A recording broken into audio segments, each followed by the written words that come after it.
EEG electroencephalography కలమం మీద కొన్ని ఎలక్ట్రోడ్ల నుంచి గ్రాఫికల్ రికార్డింగ్ను ఎలక్ట్రోఎన్సెఫలోగ్రఫీ అంటారన్నమాట. అంటే బ్రెయిన్కి సంబంధించి దీంట్లో మనకి మూర్ఛ రోగులకు ఈ ఈఈజీ సహాయంతో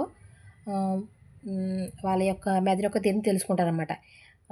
విద్యుత్ క్రియాశీలత యొక్క తీవ్రత విధానం మెలకువగా ఉన్నప్పుడు ఒకలా ఉంటుంది, నిద్రపోయినప్పుడు ఒకలాగా, కోమాలో ఉన్నప్పుడు ఒకలాగా, రోగకారక మానసిక స్థితులపై ఆధారపడి ఉంటుంది.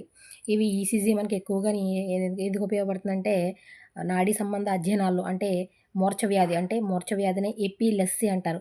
ఎపిలెప్సీ నిర్ధారణ చేయడం, అదేవిధంగా కోమా, బ్రెయిన్ డెత్, మెదడు మరణం, నిద్రలేకపోవడం ఇవన్నిటిని కూడా విశ్లేషించడంలో ఈసీజీ ఉపయోగపడుతుంది అనమాట. ఈసీజీ మనకి ఎన్ని రకాలుగా ఉంటుందంటే, ఫస్ట్ సాధారణ మానవుల్లో అయితే ఏకరీతిగా తరంగాలు ఏర్పడతాయి, అంటే ఈసీజీ తరంగాలు ఏర్పడతాయి అనమాట. కొన్ని న్యూరోలాజికల్ స్థితులు ఉన్నాయనుకో మనకి ఇప్పుడు తరంగాలు అనేవి తీరు వేరువేరుగా ఉంటుంది.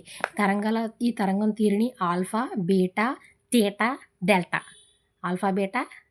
డెల్టా తరంగ రీతులుగా స్థూలంగా వర్గీకరించవచ్చు. మస్తిష్క వలకలంలో వివిధ భాగాల్లో జరిగే క్రియాశీలత తీవ్రతను బట్టి తరంగాల స్వభావం ఉంటుంది. ఆల్ఫా తరంగాలు ఇవి లయబద్ధంగా ఒక సెకనుకి 8 నుంచి 13 ఉంటాయి. ఎన్ని ఉంటాయి? 8 నుంచి ఆల్ఫా తరంగాలు 8 ఉంటాయి. 8 తరంగాలు ఉంటాయి. ఈ రకమైన తరంగాలు మత్తు, నిద్ర వ్యవస్థలో కళ్ళు మూసుకున్న వ్యక్తిలో కనిపిస్తుంది. అంటే మత్తుగా ఉంటారు చూసి వాళ్ళల్లో కనబడుతుంది అనమాట. తర్వాత బీటా కణాలు. ఈ తరంగాలు ఎక్కువ పౌనఃపున్యంతో సెకనుకి 13 నుంచి 40 వలయాలు కలిగి ఉంటాయి. అంటే ఈ విధంగా ఉంటాయి అనమాట. 40 వలయాలను కలిగి ఉంటాయి.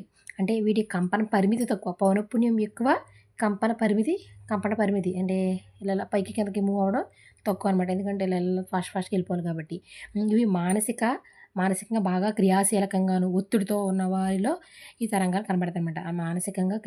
మానసికంగా యాక్టివ్గా ఉంటారో, ప్లస్ ప్రెషర్ ఎక్కువ ఉన్న వాళ్ళు.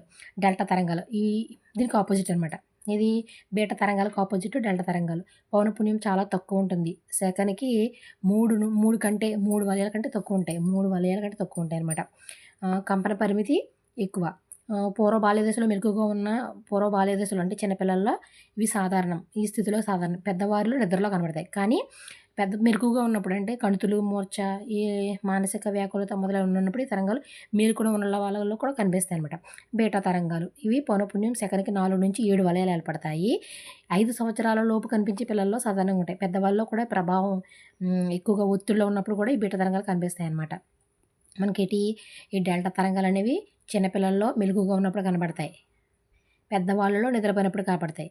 పెద్దవాళ్ళు మెలకువగా ఉన్నప్పుడు కూడా కనబడతాయి. ఎప్పుడంటే అవి కణుతులు, మూర్ఛ, మానసిక వ్యాకులత మొదలైనవి ఉన్నప్పుడు అనమాట. ఈ బీటా తరంగాలు అయితే పెద్దవాళ్ళలో